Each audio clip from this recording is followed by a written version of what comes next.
সংযুক্ত আরব আমিরাতে আপনারা যে সকল প্রবাসী ভাই ও বোনেরা আছেন, দেশের প্রতি আপনাদের যে অবদান, আমার মনে হয় সেটা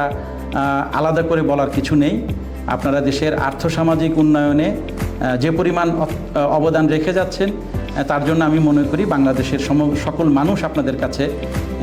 বিশেষভাবে কৃতজ্ঞ, এবং আমি বিশেষ করে বাংলাদেশ সরকারের পক্ষ থেকে আপনাদের কাছে সেই জন্য আমাদের আন্তরিক ধন্যবাদ এবং কৃতজ্ঞতা আরও একবার প্রকাশ করছি।